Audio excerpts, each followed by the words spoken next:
wanted to talk about the building, and some things have changed on the building. So it's 30 foot by 40 foot. Okay. Now, right here in the center here, there's going to be a 12 by 12 door. Okay. And on this side, there's going to be an 8 by 8 roll-up door. Okay. And that's, you know, I'm going to have to critique a little bit on this edge there, so the water will not come back under the thing. This slab is actually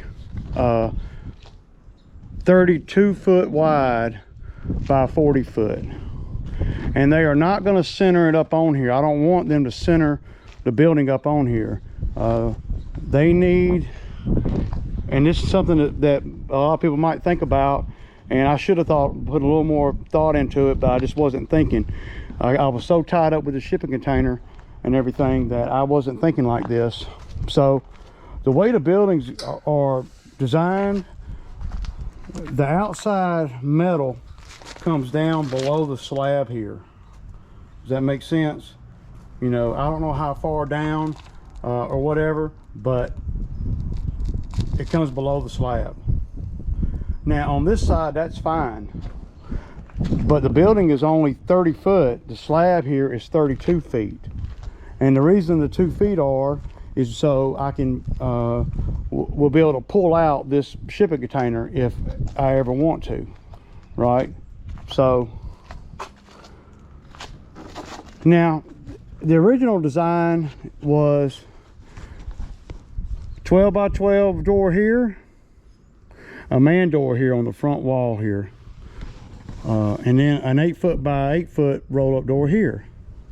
Well, I've changed some things. I have added a 10 foot by 10 foot roll-up door here. What I was going to do, before I really thought about everything is, and I guess that's one good thing about having, you know, so much time lapsed between when, you know, you design the building and when it actually happens. So I was going to move this 8 foot by 8 foot door to this side over here. Okay. And they said, okay, you know, the installers were just going to mirror it over, no big deal. So that didn't really have to make a big change. But then once I talked to them about that, they said, okay. So then a day or two went by, and they sent me some documents to sign, you know, to approve the change. You know, the money didn't change because it was just going to move the 8 foot by 8 foot roll-up door from here to there, you know, center of that wall. But I got to thinking, man, and man, y'all let me slip, man, because it wouldn't make no sense not to have a door on this side of the building. You know, I'm limited with space already. So having a roll-up door on this side, those little bitty one, not nothing major big or nothing. You don't want, because you can't do anything out here big. The building's going to come all the way up to 2 foot, you know, 1.5 feet, 2 foot on the slab here, if that makes sense. So there's going to be a little bit of an overhang now on this side. And the reason I did that is so I can pull the container out, because the closer you get to the corner here, yeah. So what we decided to do, like I said, is I'm gonna keep this door here, and instead of just, you know, mirroring it over to there, I'm putting a 10 foot by 10 foot door there, and going to keep the 8 foot by 8 foot roll-up door here, if that makes sense. Because this side over here is a side that I could put a lean-to on, or whatever I want to do on this side. Because picture this, and I'm gonna go on and show you guys. So the cedar tree is going to get gone. It's going to have to. This fence is going to get gone, right? So this whole area right here, I haven't done anything with this fence because this fence is coming down. And what we're going to do is we're going to push this fence. I'm going to build a brand new fence, posts and all. So I'm going to move the fence on the inside of that gate right there. And then that gate is going to come in here somewhere, right? We're not in here because this fence is going to be moved in. I want to say about 15 feet. But I have to be careful about how far I move it in because the septic lines are between where I'm at right now and the pool. So I'm not going to be able to take it in too far. Another concern that I just thought about is when it rains, the water's going to be coming off the building here. And if I put a lean-to off the building on the lean-to and then dumping all that water right in my yard, right close to where the septic system is, and we don't need no excess water on the on top of the field lines or nothing. That's my thinking. So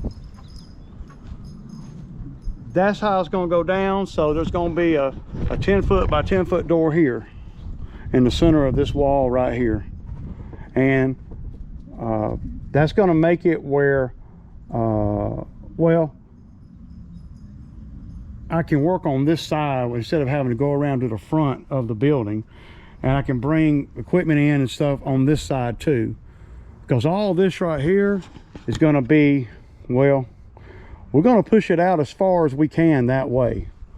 So I don't know, you know, I'm gonna have to, once the building gets here and everything, I'm gonna figure all that out, and once it's built and everything, then I'll look at cost versus reward versus how far the septic system is and everything. The field lines they're right here somewhere. I mean, between the pool and here. I want to say they're between the man lift there and that attachment right there. The attachments somewhere right along in there. So I just kind of want to give you guys an update. The building is to be built on the week of the 23rd, which is a week from next week. So I'm stoked. You know, me moving that door from over there on that wall to over here and making it where I don't even have access to none of that area, that would not be smart. Because see, that area would be perfect for storing attachments, and you can use the wall of the shipping container to hang stuff on. You know, the whole side of that shipping container is a big freaking pegboard, just a big boy pegboard. Now these shelves that I'm leaning on right here, they're going to go inside the building, I think. Maybe one, I may put one outside, but that's a perfect place. Come in the building here and put my attachments all over there. All the attachments can go there. Outside, the attachments can be outside. You know, they're made to be outside. Now ideally, you know, inside would probably last longer, but they're gonna outlast me anyway. So I never had a attachment fail because it was in the weather. So yeah, y'all. So y'all see this car right here? This car, I may have mentioned it to you guys before. This car is an old car of my mom's. It runs fine. Nothing wrong with it. It looks like hell. But I may end up selling this car to Zack. It's not my Kia or nothing, but it's my mom's car. She doesn't drive anymore. And it's her old car. So she had brand new tires put on it. It needs cleaning up, and it's an old car, but it's a pretty good car. It's a Honda Accord.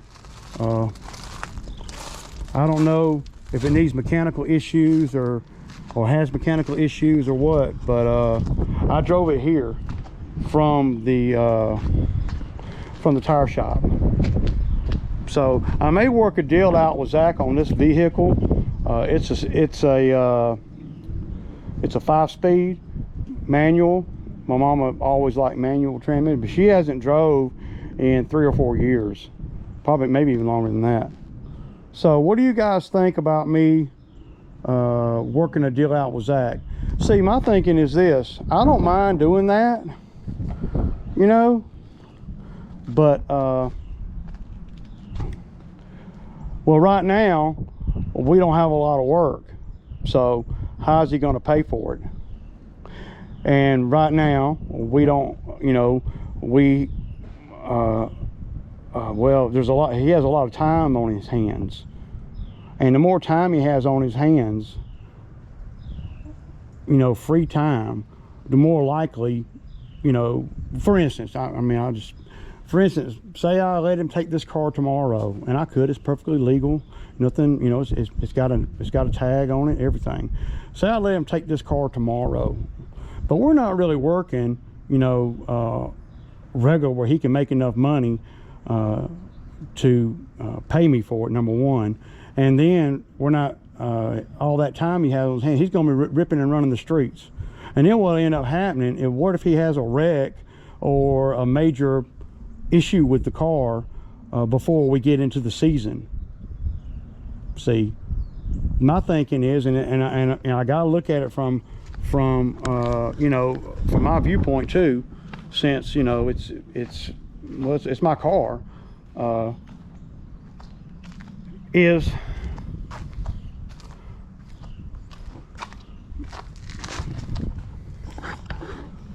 maybe what I'll do, my thinking is this, is if he doesn't have a car by the time the season starts, then I'll work a deal with him on that. If I give him the car now and something happens to the car before the season starts, and I've gained nothing. I need to gain the knowledge that I know that he's going to be at work and that he has a ride to work. If he takes it now, then he's going to be ripping and running the streets with it, and it might not make it to the lawn season, which is, you know, 3 months away.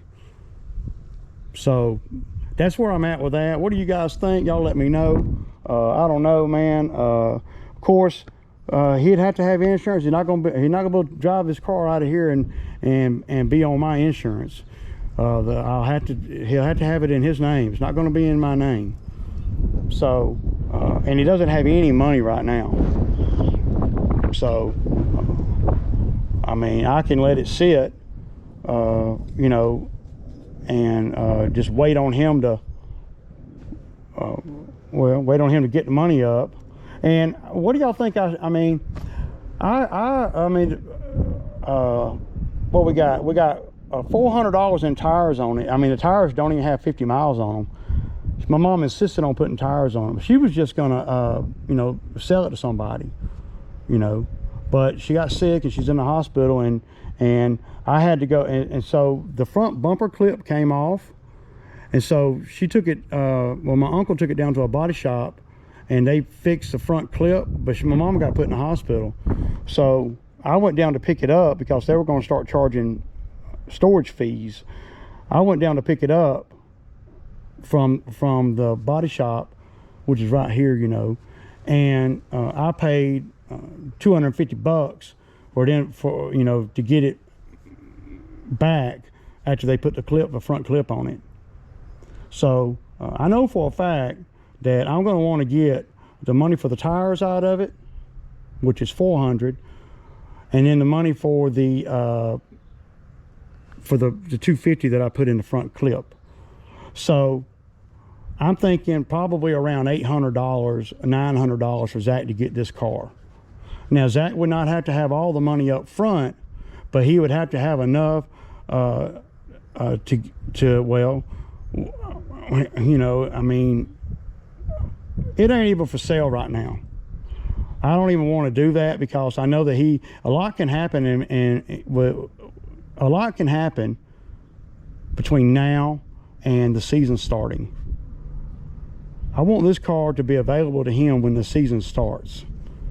Not just for him, but for me not to have to worry about him coming to work or not. If he gets it now, hell, this car might be toast by the time the season rolls around, you know.